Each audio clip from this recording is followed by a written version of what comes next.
All right, J.D. Vance heading to Capitol Hill later to sell GOP senators on some of President-elect Trump's cabinet picks, hoping to make it easier for them to be confirmed. And Trump is not stopping naming key cabinet positions at a record pace, nominating Howard Lutnick as Commerce Secretary, Dr. Mehmet Oz as Administrator for Medicare and Medicaid Services, and Linda McMahon as Education Secretary. And look who we have now. Lara Trump, the Republican National Committee co-chair, joins us now. Lara, great to see you as always. Is the president confident overall, all these picks, that the ones that need Senate confirmation will get them?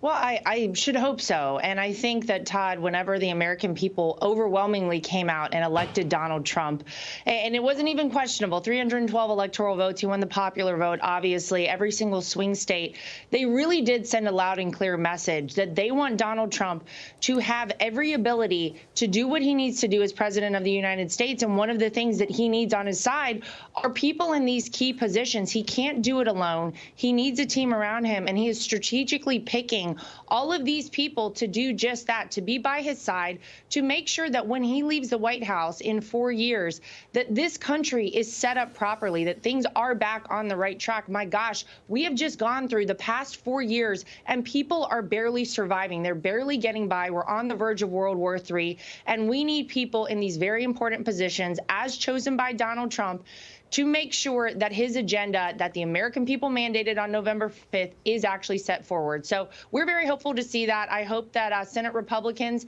have taken note. This is what the American people demand, and this is what they should deliver exactly as Donald Trump is chosen. So every now and then a term pops up in the news that people aren't typically familiar with. And right now that term is recess appointments. And what that would do is give the president the power to adjourn Congress, tell the senators to go home, and then he would appoint cabinet officials himself. But the concern is that if President Trump does that in January, then a Democrat president, when he enters office sometime in the future, he would do that as well. So do you think that this recess appointments thing will actually happen? Well, I hope we don't need to get there. I hope that there are enough Republican senators overall who say, yes, we understand the importance of these choices, and we're going to go ahead and confirm these people. And I think they have the ability to do that prior to getting to January. But I think the speed with which you've seen Donald Trump choose these key positions really should signal what he wants to do on January 20th. He doesn't, Carly, want to waste any time. He wants to get to work on day one, serving the American people and making sure that this country is turned back around and that things start working again in America. We have so much work ahead of us. So much has happened in the past 4 years that has been detrimental. Don't forget how quickly we actually did see things start to move in the right direction during his first term in office. And now he's got a handle on things. Now he understands how Washington, D.C. works. He understands what the people are doing there. And he understands that oftentimes they're not typically on his side. And that's why these picks are so important. These are people who understand what Donald Trump needs to accomplish and will work alongside of him every step of the way. They're not going to be working in the background on their own behalf. They're not going to work half the time to leak stories or stab him in the back. They need to be confirmed. And so I hope we don't even have to see that day come. Speaking of the Senate, you've said that you have not spoken to Florida Governor Ron DeSantis about filling Senator Marco Rubio's seat. But regardless of whether you've had the conversation, you say you haven't. I trust you on that. Do you want the gig, Lara?